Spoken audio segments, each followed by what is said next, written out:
Eu nunca imaginei que uma conversa inocente, numa tarde qualquer de sábado, pudesse se transformar no ponto de ruptura de duas famílias inteiras. Naquele dia, eu estava sentado na varanda de casa, tentando consertar uma cadeira velha, quando ouvi o portão bater. "Cheguei, irmão!" A voz animada de Daniel atravessou o quintal como sempre.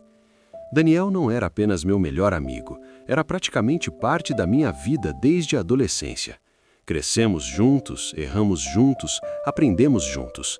Quando eu me casei com a Marina, foi ele quem segurou minha mão no altar, nervoso quase tanto quanto eu. E quando ele se casou com a Lívia, eu fui o padrinho que mais chorou na cerimônia. Éramos um quarteto inexparável. Ou pelo menos eu acreditava que éramos. Daniel entrou sorrindo, trazendo uma caixa de cerveja. A Lívia ficou em casa terminando umas coisas. Disse que mais tarde passa aqui com a Marina. Assenti, sem dar importância. Naquela época, minha vida parecia estável. Eu tinha 38 anos, um emprego razoável numa empresa de logística, uma casa simples, porém confortável, e um casamento que, apesar da rotina, eu ainda considerava seguro. Marina era uma mulher forte, prática, organizada demais para o meu gosto.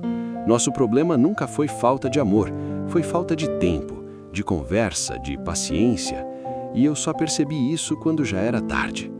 Meu nome é Pedro, tenho 38 anos, trabalho na área de logística há mais de uma década e sempre me considerei um homem comum. Não ambicioso demais, não frustrado demais, apenas alguém tentando manter a própria vida em ordem. Casei cedo com a Marina. Ela sempre foi mais organizada, mais focada, mais firme do que eu. Enquanto eu improvisava, ela planejava. Enquanto eu adiava, ela resolvia. Durante muito tempo acreditei que esse equilíbrio era exatamente o que nos mantinha de pé. Daniel, meu melhor amigo desde a adolescência, fazia parte da minha história tanto quanto minha própria família.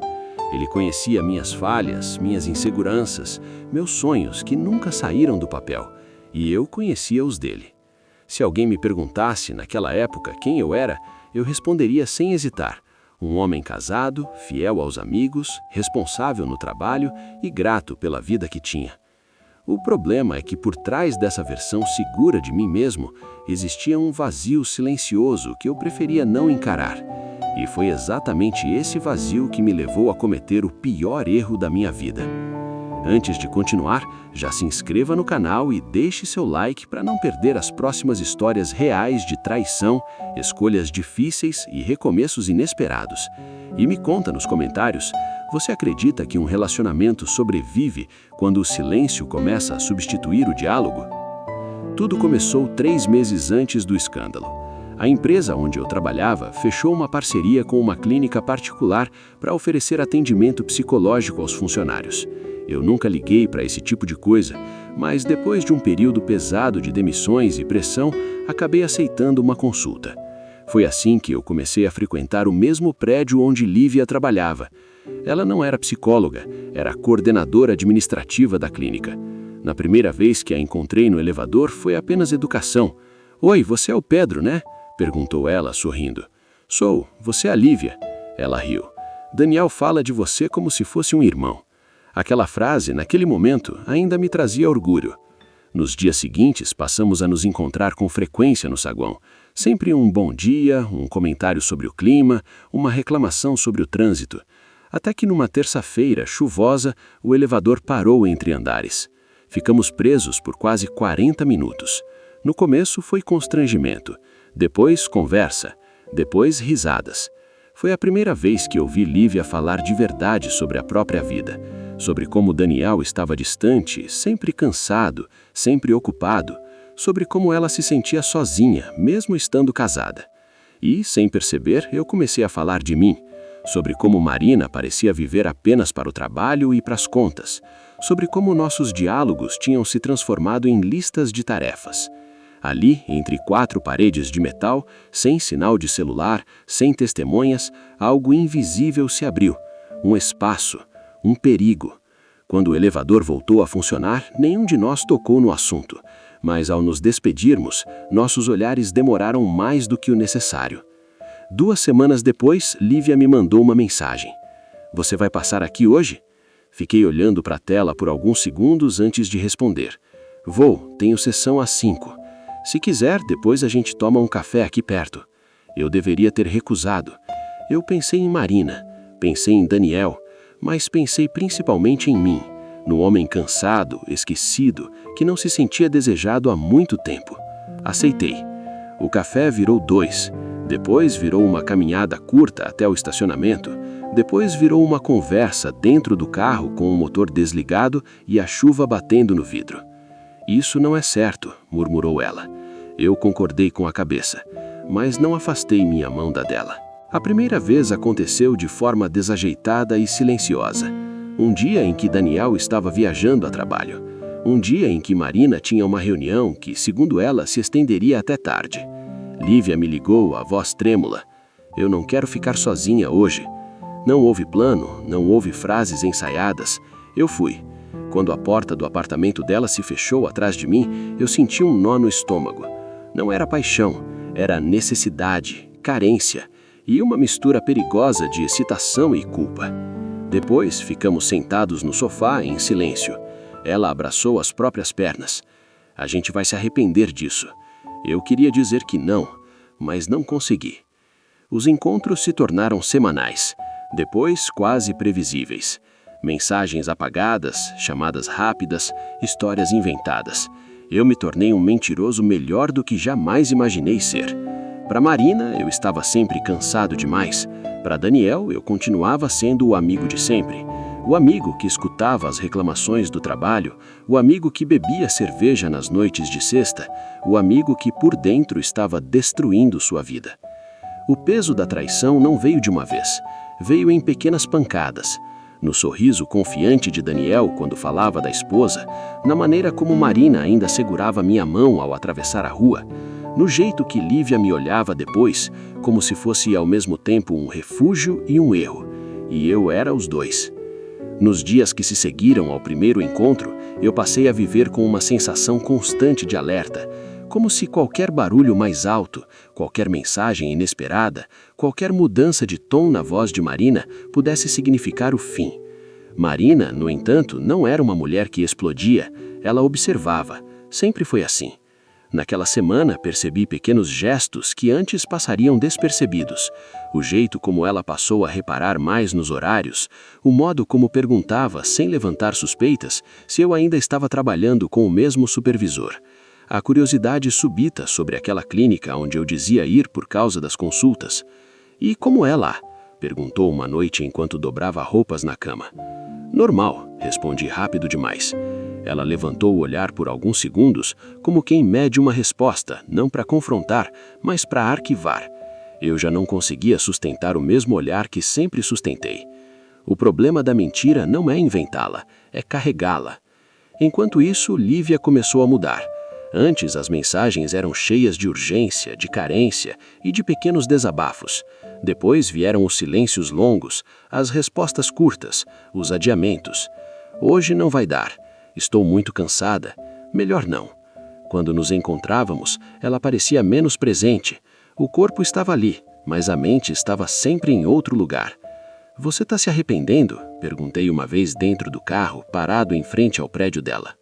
Ela fechou os olhos antes de responder. Eu estou com medo.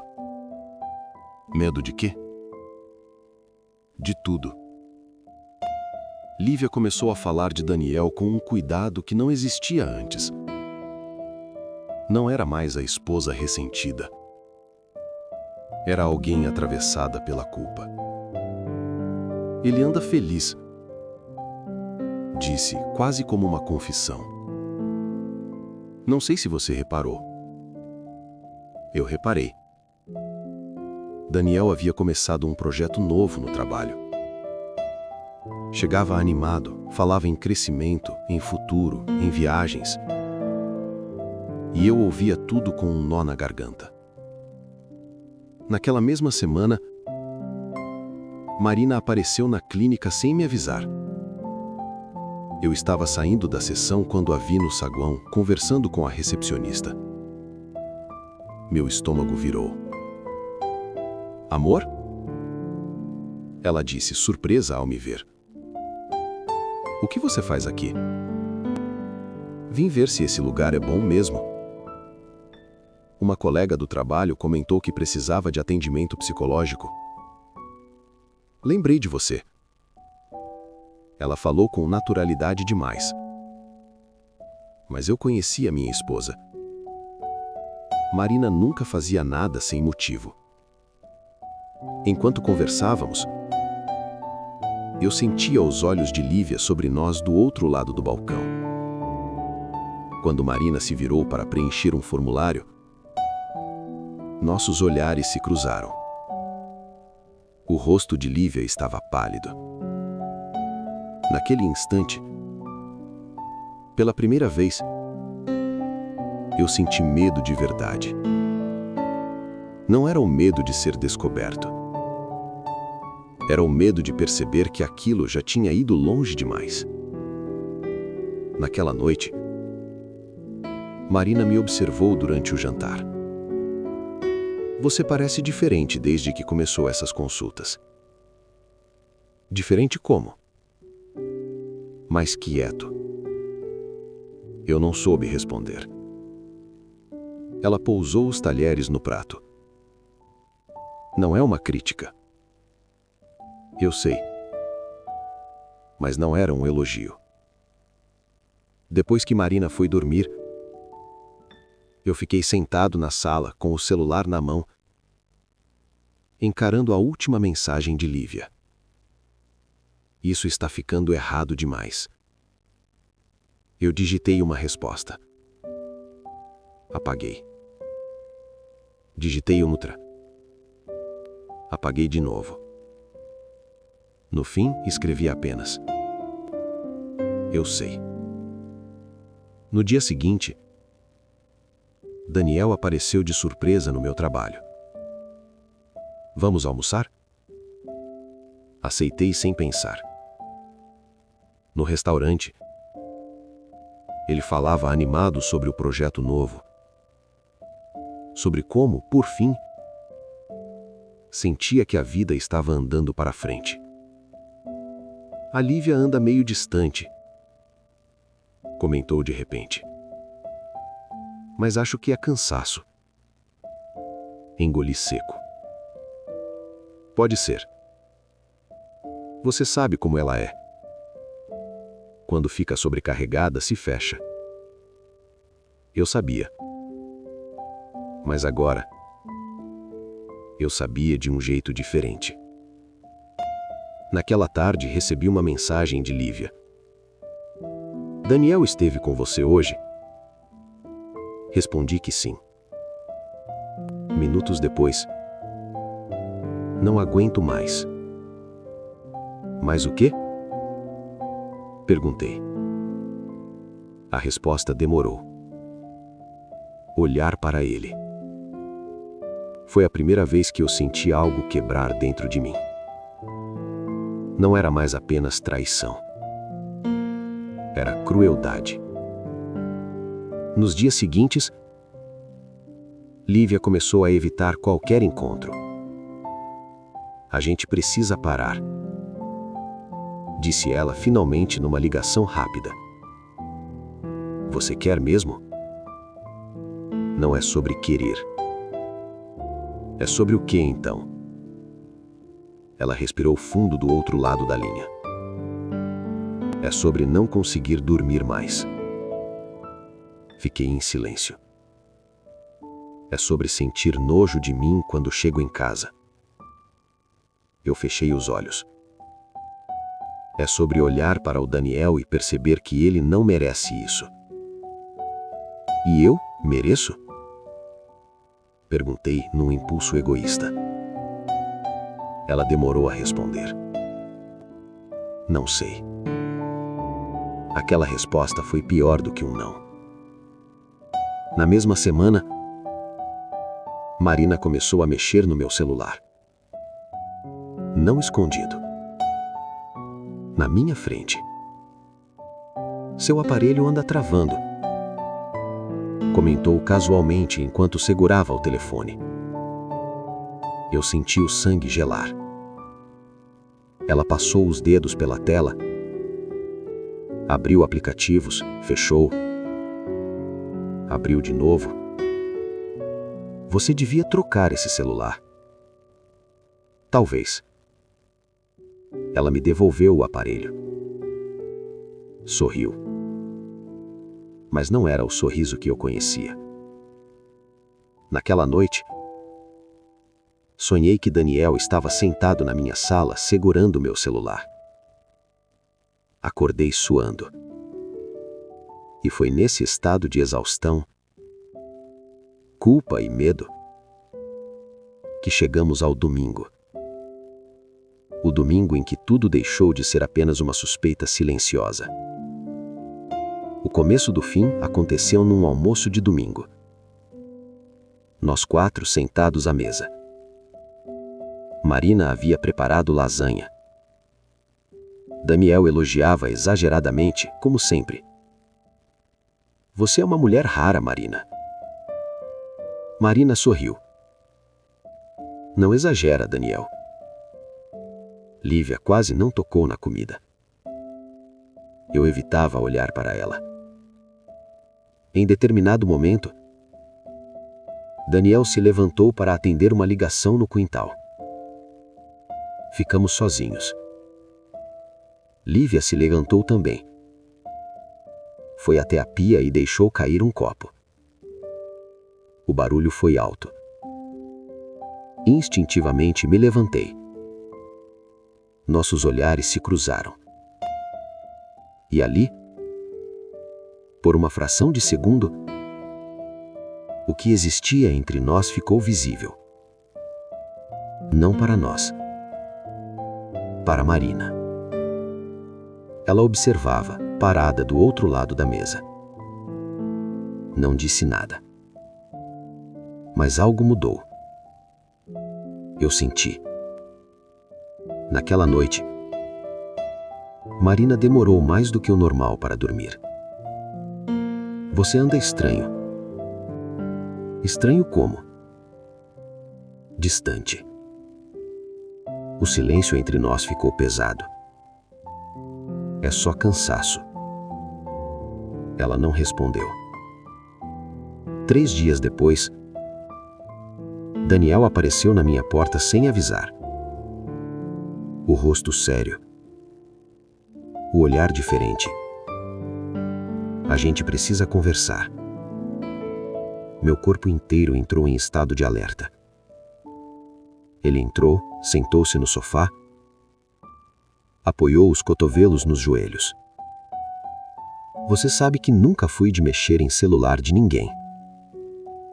Eu senti o chão sumir. Mas ontem a Lívia deixou o telefone aberto na mesa. Meu coração batia tão alto que eu mal conseguia ouvir o resto da frase. E apareceu uma notificação. Ele engoliu seco. Seu nome. O mundo ficou distante. Mensagem apagada. Eu não consegui falar. Daniel se levantou devagar. Eu perguntei. E ela? Chorou. A palavra caiu como uma bomba. Daniel me encarou. Eu só quero que você seja homem comigo agora. O silêncio se tornou insuportável. Aconteceu alguma coisa entre você e a minha esposa? Minha boca secou. Eu poderia mentir. Eu ainda tinha essa chance. Mas naquele instante, percebi que tudo o que tinha construído com base em mentira já estava condenado. Sim. A palavra saiu baixa. Daniel não gritou. Não me bateu. Não me xingou. Ele apenas fechou os olhos. E aquele gesto me destruiu mais do que qualquer agressão. Há quanto tempo? 3 meses. Ele riu sem humor. 3 meses. Levantou-se, caminhou pela sala, passou a mão no rosto. Você vinha na minha casa. Eu sei. Olhava para mim. Eu sei. Falava da minha mulher comigo. Eu sei. Ele parou na minha frente. Você não me traiu só como amigo. Eu sei. Naquela mesma noite, Daniel contou tudo para Marina. Eu não estava presente, mas fiquei sabendo depois, nos detalhes mais cruéis. Marina não chorou. Segundo ele, ela ficou sentada na ponta da cama, ouvindo tudo. Quando Daniel terminou, ela apenas perguntou: "Você tem certeza?" Ele confirmou. E ela foi até a sala. Pegou meu celular, que eu havia esquecido sobre a mesa dias antes quando estivemos lá, e encontrou exatamente o que precisava. Mensagens, fotos, conversas apagadas, mas ainda recuperáveis. A verdade, organizada em pequenas provas. Quando cheguei em casa, minha mala estava na porta. Marina estava sentada no sofá, a postura ereta, o rosto seco. Você pode me explicar? Não havia mais nada a esconder. Contei. Não suavizei. Não tentei justificar. Ela ouviu tudo, em silêncio. Quando terminei, ela respirou fundo. Eu dei tudo para esse casamento. A voz dela não tremia. Tudo.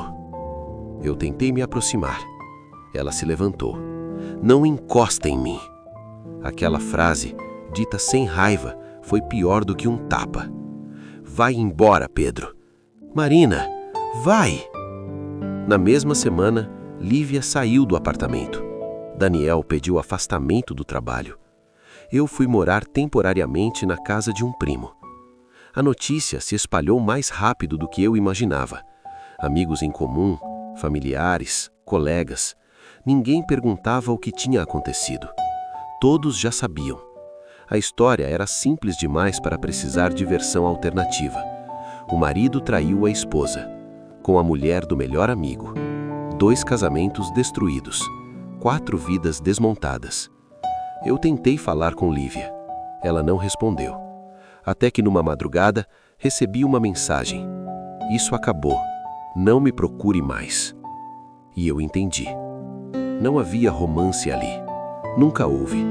Havia um buraco em 2 vidas, e nós tentamos tapar um com o outro. Meses depois, encontrei Daniel por acaso no mercado. Ele estava mais magro, os olhos fundos. Quando me viu, parou. Eu também. Não sabíamos se nos aproximávamos. Foi ele quem quebrou o silêncio. Você conseguiu destruir tudo. Não foi um ataque, foi uma constatação. Eu sei. Ele respirou fundo. Mas não pense que isso não me mudou. Assenti. Mudou todos nós. Ele me olhou por alguns segundos. Eu não te odeio. Essa frase me pegou desprevenido. Mas também não te perdoo. Eu não mereço. Ele concordou com um leve aceno de cabeça. Cuida da sua vida agora. E foi embora. Antes que o tempo colocasse alguma distância entre aquele dia no mercado e o resto da minha vida, ainda houve uma última tentativa de conserto. Marina aceitou me encontrar num café perto do trabalho dela. Não era um pedido de reconciliação. Era, segundo ela, um encerramento. Ela chegou pontualmente, sentou-se à minha frente e manteve a bolsa no colo como se aquilo fosse uma pequena barreira entre nós. Eu só queria entender uma coisa, disse sem rodeios. Em que momento eu deixei de ser suficiente? A pergunta não tinha tom de acusação. Era cansaço. Você nunca deixou de ser, respondi com a voz baixa. Você sorriu de canto. Essa resposta não muda nada. Ficamos alguns segundos em silêncio. Sabe o que mais me dói? Continuou. Não é você ter se envolvido com outra mulher. É ter sido com alguém que sentava na minha mesa. Eu fechei os olhos. Você destruiu a segurança da minha própria casa. A frase ficou suspensa entre nós. Eu tentei explicar. Falei de vazio, de rotina, de distância, de falta de conversa. Ela me interrompeu com um gesto calmo. Tudo isso pode ser verdade, mas nenhuma dessas coisas obriga alguém a trair. Eu não soube contestar. Antes de ir embora, ela ainda completou: eu não vou te odiar, mas também não vou te salvar de você mesmo. Naquele mesmo período, soube por terceiros que Daniel havia começado terapia e que estava tentando recomeçar em outra área da empresa. Lívia, por sua vez, simplesmente desapareceu das redes, dos grupos, dos círculos em comum. Cada um encontrou um jeito de sobreviver aos escombros. O meu foi o silêncio, mas o silêncio também cobra. Nos dias que se seguiram, precisei enfrentar algo que eu não havia previsto: minha própria família. Minha mãe ligava todos os dias: filho, o que foi que você fez com a sua vida? Meu pai não ligava. Quando finalmente me encontrou num almoço de domingo, foi direto: homem que destrói própria casa, não pode reclamar quando fica sem abrigo. Não houve gritos, não houve sermão longo, apenas aquela frase, curta, dura, impossível de rebater. No trabalho, o clima mudou. Colegas que antes almoçavam comigo passaram a inventar compromissos. Alguns sabiam, outros apenas sentiam que algo grave havia acontecido. Meu nome começou a vir acompanhado de pausas constrangedoras. Você ficou sabendo do Pedro? Eu virei assunto. E quando se vira assunto, deixa de ser pessoa. Passei a chegar mais cedo e sair mais tarde, não por dedicação, mas para evitar encontros. À noite, no apartamento emprestado do meu primo, eu me sentava no colchão no chão e tentava reconstruir mentalmente cada escolha que me trouxe até ali. Não para encontrar uma justificativa, mas para entender em que momento eu parei de proteger o que mais importava. Foi também nesse período que recebi uma única ligação de Lívia. O número apareceu na tela. Meu coração disparou. Atendi. Do outro lado, silêncio. Depois, a voz baixa. Eu só queria pedir desculpa. Nada mais. Nenhuma explicação. Nenhum pedido de volta. Apenas isso. Eu respondi do jeito mais honesto que consegui. Eu também sinto muito. E desligamos. Naquele instante, eu entendi que não existia mais nenhum capítulo escondido entre nós. Só os destroços. Hoje, 1 ano depois, eu moro sozinho num apartamento pequeno. Aprendi a reconhecer o som da geladeira vazia à noite, o eco da televisão ligada apenas para preencher a casa e o barulho dos meus próprios passos no corredor. Pequenas rotinas que nunca existiam quando eu dividia a vida com alguém. Marina entrou com o divórcio. Daniel também. Lívia se mudou de cidade. Durante muito tempo, tentei acreditar que o sofrimento era apenas uma fase, algo que passaria com novos hábitos, novos lugares e novas pessoas. Mas a verdade é que algumas escolhas não desaparecem. Elas apenas aprendem a conviver com a gente. Passei a fazer terapia por conta própria, não para buscar absolvição, mas para aprender a encarar, sem desviar o olhar, o homem que eu me tornei quando parei de ser honesto comigo mesmo. Descobri que o vazio que eu sentia antes da traição continua existindo. A diferença é que agora eu sei que não posso mais usá-lo como desculpa. Às vezes encontro Marina nos meus pensamentos, não como marida, mas como a mulher que acreditou em mim quando eu ainda parecia alguém confiável. Isso dói mais do que lembrar da separação.